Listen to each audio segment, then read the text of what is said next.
Hello friends, स्वागत है आप लोगों को मेरे चैनल अर्चना ऑनलाइन क्लासेस में। सो फ्रेंड्स, आज हम लोग जानेंगे व्यंजन वर्ण के बारे में।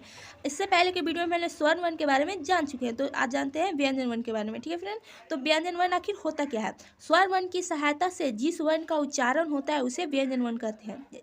हालांकि स्वर्ण वर्ण की उच्चारण सहायता से जिस वर्ण का उच्चारण होता है उसे व्यंजन वर्ण कहते हैं। जैसे अ स्वर की सहायता से क, ख, ग, घ आदि वर्णों का उच्चारण होता है, अतः क, ख, ग, घ आदि व्यंजन वर्ण है। ठीक है, जब क में से हलंत लगा हुआ, ख में हलंत लगा हुआ, ग में हलंत, घ में हलंत आदि व्यंजन वर्ण है। क से ह तक मूल्य व्यंजन है। इनकी कुल संख्या 33 होती है। व्यंजन वर्ण की कुल संख्या कितनी होती है फ्रेंड्स? 33 होती है। क से लेके ह तक मूल व्यंजन होते हैं। ठीक है, क से ह तक क्या होते हैं? व्यंजन होते हैं। इनकी कुल संख्या कितनी होती है? 33 होती है। अब व्यंजन वर्ण उसे कहते हैं जिसके उच्चारण में किसी अन्य वर्ण की सहायता लेनी पड़े उसे व्यंजन वर्ण कहते हैं। तो व्यंजन वर्ण के भेद जानते हैं हम लोग। स्वर्ण वर्ण के भेद जान चुके हैं। स्वर्ण वर्ण कितने होते हैं? 11 होते हैं। उसके भेद कितने होते हैं? मुख्यतः 2 होते हैं और अन्य और अर्ध भी होते हैं। तो अब जानते हैं व्यंजन वर्ण के भेद। ठीक है, तो व्यंजन वर्ण के भेद, व्यंजन वर्ण के भेद, तो व्यंजन वर्ण के 5 भेद हैं। ठीक है, भेद व्यंजन वर्ण के 5 भेद हैं। स्वर वर्ण के कितने भेद है? मुख्यतः 2 भेद हैं। कौन कौन? ह्रस्व स्वर और दीर्घ स्वर। और व्यंजन वर्ण के भेद कितने हैं? 5 हैं। व्यंजन वर्ण के 5 भेद हैं। कौन कौन? स्पर्श व्यंजन, अंतस्थ व्यंजन, उष्ण व्यंजन, संयुक्त व्यंजन और द्विगुण व्यंजन। ठीक है, कौन कौन? स्पर्श, अंतस्थ, उष्ण, संयुक्त, द्विगुण व्यंजन। ठीक है, अब सबसे पहले हम लोग जानते हैं स्पर्श व्यंजन आखिर होता क्या है। जैसे कि हम लोग जानते हैं कि स्पर्श व्यंजन की संख्या कितनी है? 25 होती है। इससे आगे की वीडियो में मैंने बताया कि सारे व्यंजनों की संख्या के साथ। तो चलिए जानते हैं। अगर उन्हें वीडियो नहीं देखें तो इससे भी आप लोग का काम चल जाएगा। ठीक है, क वर्ग, क वर्ग में क्या कहते हैं? क, ख, ग, घ, अंग कंठ के स्पर्श से बोले जाते हैं। ठीक है, जैसे क, ख, ग ये सब कंठ से बोले जाते हैं। ठीक है, इसे आगे मैं बताऊंगी ट्रिक, जिससे कि आप लोग जल्द से जल्द उच्चारण स्थान भी याद कर लेंगे। चवर्ग, च, छ, ज, झ ञ तालु से बोले जाते हैं। ठीक है, तालु के स्पर्श से। टवर्ग, ट, ठ, ड, ढ, अन, न मूर्धा से। ठीक है, मुंह से। तवर्ग, त, थ, द, ध, न दांत से। पवर्ग, प, फ, ब, भ, म ओठ से। ठीक है, उपयुक्त सभी स्व स्पर्श व्यंजन हमें कहे जाते हैं।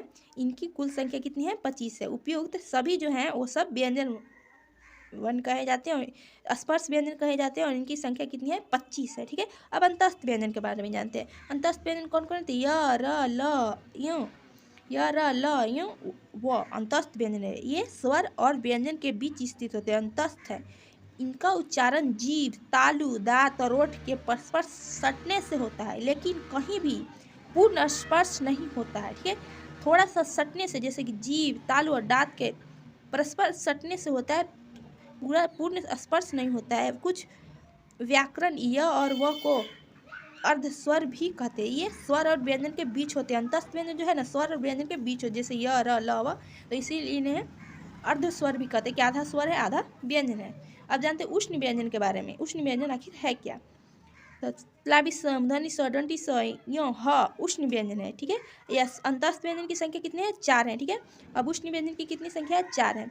इनका उच्चारण रगड़ या घर्षण से उत्पन्न उष्ण वायु से होता है, इसलिए इन्हें उष्ण व्यंजन कहते हैं। इनकी कुल संख्या क्या है फ्रेंड्स? 4 है। ठीक है, इनकी उच्चारण जो है सिर्फ घर्षण और रगड़ से होता है। ठीक है, ये उष्ण व्यंजन की संख्या कितनी है? 4 है। ठीक है, अब संयुक्त व्यंजन के बारे में जानते हैं। छ, त्र, ज्ञ और रि संयुक्त व्यंजन का संयुक्ताक्षर है। ये मूल वर्ण नहीं है। इनकी रचना 2 व्यंजनों के मेल से हुई है। ठीक है, जैसे कि क स से छ, त र से त्र, ज ज्ञ से गी, स र से श्री। ठीक है, अब जानते हैं पांचवा द्विगुण व्यंजन। ठीक है, तो ड और अंग से द्विगुण व्यंजन है। ये व्यंजन ढ और ड के नीचे बिंदु लगने से बनते हैं।